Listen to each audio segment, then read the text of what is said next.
CGL has just updated their mercenary campaign system with hotspots, Hinterlands, and they made some really cool changes. We'll briefly go over the type of campaign system they used, and then I'll show you how this builds off the Mercenaries box set to give you a taste of the different playstyles they developed. Then I'll give you some examples of what flavor of campaigns you can run while using this book. In one of my prior videos, I went over what the Chaos campaign is. For a brief summary, it is a flowchart that you and a single opponent can work through that lets your battles narratively flow from one into the other. More than that though, it gives you a structure that you can use to manage things that happen outside of the game, such as repairs, purchasing new units, and so on, all without breaking your brain with complicated new rules. I feel this system pairs perfectly with Alpha Strike to simplify the bookkeeping necessary for running a campaign. How this supplement differs from previously published works is that it is explicitly set in the Ill-Clan era, and more specifically, within the Hinterlands region. It also expands on the rules for mercenaries that we've seen before in such releases such as the Mercenary box set, with lots of new rules.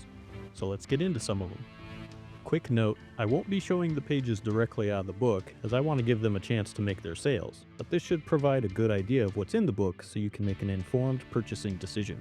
The first section you'll get into, after the quick story and table of contents, is the main section we're discussing today. This supplement is geared towards the mercenary commander and provides some interesting tweaks to what we have seen before.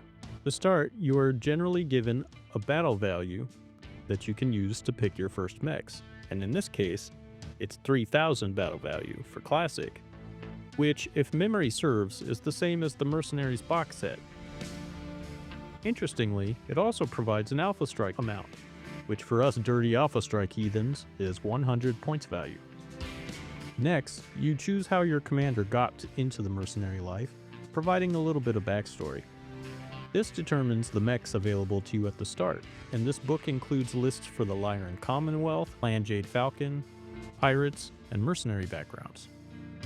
Though there is a blurb about the master unit list, also providing availability for other factions not covered in this book.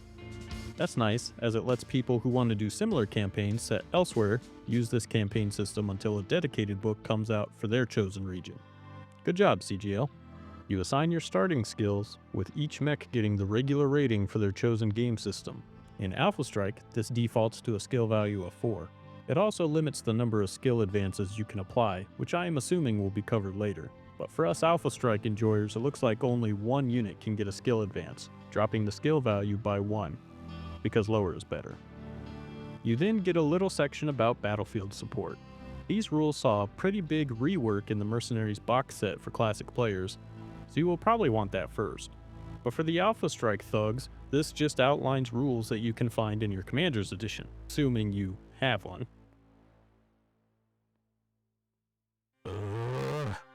You get a starting amount of battlefield support points to spend on battlefield support in each mission track, or basically one mission in the Chaos campaign, as well as the option to convert any unused battle value. Strangely, they don't mention how much it is to convert Alpha Strike points value into battlefield support points, but I'm assuming they are probably somewhere in the Commander's Edition. I just don't have that on hand. You also have the option to skip using battlefield support. Next, we get to the war chest. This is your stockpile of loot that you haul around with you when you do your campaigns. It is an abstract system that determines your approximate wealth, level of supply, and ability to procure things. You primarily use it for maintenance and for purchases. You get 3000 support points to start with, and it looks like they may just be sticking with support points rather than going through the hassle of converting war chest points into supply points like they did in prior publications. Again, good job, CGL. You start at Reputation 1 and are now a full-fledged mercenary commander. Congrats! Now you can begin your illustrious career in Contract negotiation. So this is the full contract system we were teased with in the Mercenaries box set. It does give you an out, if this seems like too much pre-game paperwork, by offering the simple contract in a sidebar. This gives you pretty much the ideal contract terms, with hundreds across the board except for the salvage rights, which are 50%. That's a pretty good contract. But how do I know that? Let's look at the contracts and the terms they use to negotiate them. Contracts are first based on your reputation. It's a stat that represents your command's ability to play nice with employers, as well as how reliably they get the job done, and how ethical they act while doing it. When you win a track, your rep goes up. When you lose, it goes down. Breaching a contract by running away like a coward does the most damage to your reputation, knocking 3 whole points off of it. But discretion is the better part of valor, so do what you need to do. Besides, negative reputation does nothing other than put your score lower, meaning you'll just take more good reputation to claw your way back into the good graces of prospective employers. Use that how you will. Contracts are made up of several key terms that help you determine if it'll be lucrative for you or not. Let's quickly breeze through them. Base pay. The whole reason for doing it. It's your base pay, duh. It's usually somewhere around 500 supply points, but that is per month, not per track. So spend it wisely, as you'll need to cover everything from maintenance to transportation. The good news is that it's supposed to match your maintenance costs, at the least. So let's get into those. Here, they have the standard maintenance cost listed as 500 supply points per month, the same as the standard base pay. The big difference is that you have to pay that monthly, whether you are employed or not, giving mercs a pretty big incentive for staying employed as much as possible to at least break even. The scale of your force, an approximation based on the rough size of the formation you can bring into battle, can multiply this cost. But it also multiplies your base pay, so it works out.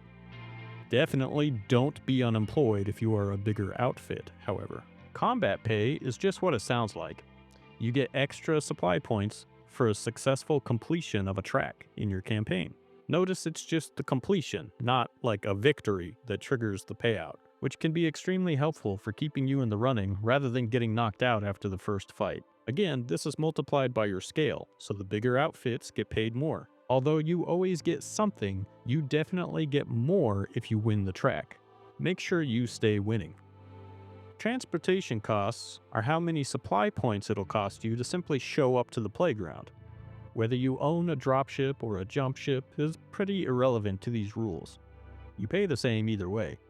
I guess if it wasn't an Uber fee, it'd be fuel and salaries, right? This contract term is paid out once at the beginning of the Chaos campaign to cover your cab fare to the battlefield destination. Again, this is multiplied by the scale of your outfit. Interestingly, this system tracks how many jumps you might have to make to get there, and it raises the cost accordingly. It's a small detail, but I dig it. Support. This term can actually be split into a few subsections, and I think it's one of the most critical terms. Support terms dictate how much your employer is willing to shell out if your op goes sideways.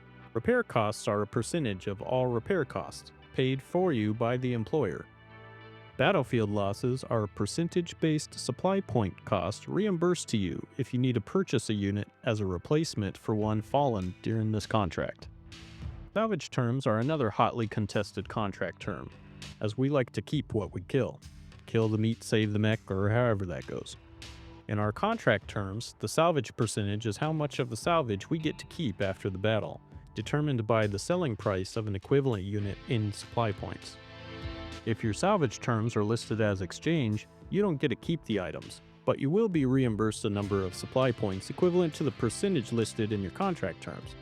For example, if you had exchange 100% in your contract, you would be able to get the full supply points for everything successfully salvaged, but you wouldn't be able to add those things directly to your own rosters. Which is better? Well, I guess that depends. I think for those who struggle with maintenance or repair costs, you would want to go with exchange rights and pump that supply back into keeping your units in fighting shape.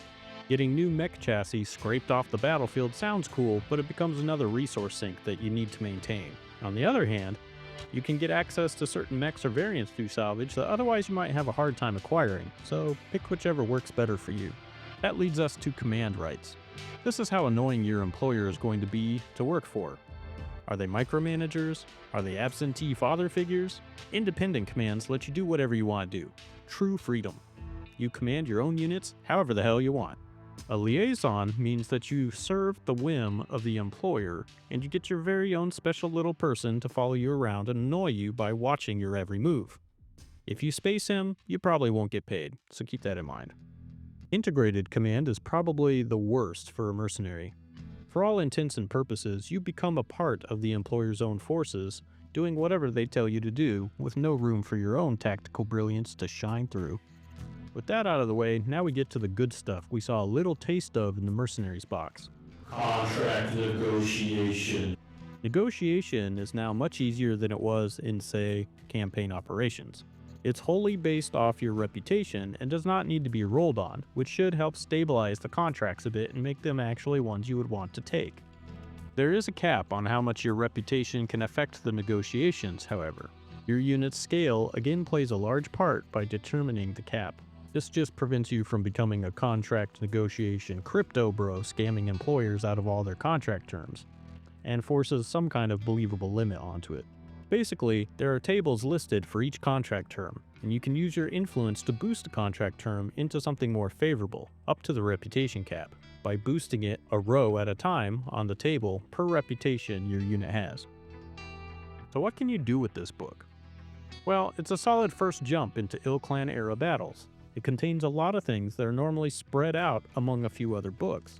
It collects them together, ties them up with some neat world building and lore for the region, and even expands or refines some existing mechanics to smooth them out a bit. You can even play a clan force, or a house force, with some optional rules to modify the existing campaign structure. That's also included in the book. Although this campaign implies that you need to have a mercenary outfit, I'm sure it'd only take a little bit of house ruling to shoehorn some pirates into the system, just by substituting some contracts or some terms into things like heist payoffs or monthly interest on criminal enterprises, that sort of thing. This means that even if you don't have campaign operations, you can probably use this book to structure your chaos campaigns for you. It lists different contract types, different mission types, can work to portray different types of contracts, different activities your formations can be performing between battles, even terrain rules for both Classic and Alpha Strike. It's just a whole heap of content in one place. Oh, was that not enough for you? How about a map of the entire Hinterlands region showcasing how they are connected by jump points? How about planetary profiles, showing you how individual planets are dealing with the situation in the region? How about example contracts drawn up for notable employers in that region? Or assets available to purchase from a particular system? How about special missions unique to that system that you can drop into a campaign track?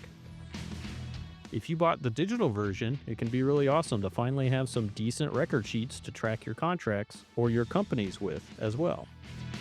Okay, so it might not all be upsides, so here's some downsides. Some players may prefer more traditional campaigns, such as a map campaign, in which case you'll definitely want the campaign operations book instead. If you're not interested in the Hinterlands region, or the factions in conflict there, this will definitely limit some of the usefulness of this book to you. The new battlefield support rules pretty much need you to already have access to the Mercenaries box set, or at least the renewed card deck they sell separately, if you want to use them in Classic very easily. At least that's my understanding. I probably need to do some checking, but I don't play Classic these days. But I digress. All in all, if you are a new player looking for your next purchase after your necessary rulebooks, I think you'd be hard-pressed to find a single supplement that offers more value than this book. I'm just really excited for it. I think it's done well, and in a way that makes me hopeful and excited to see what they have in store for other hotspots around the Inner Sphere. It's great no matter what form of game you play, be it Alpha Strike, Classic, or even one of the RPGs. It has enough stuff for everybody in enough quantities that doesn't feel like a cheap token piece for that audience. It's a good buy, I can recommend it. Now I got more reading to do, so maybe check out one of my other videos. Thank you for watching, and to my beautiful patron supporters as well, listed here.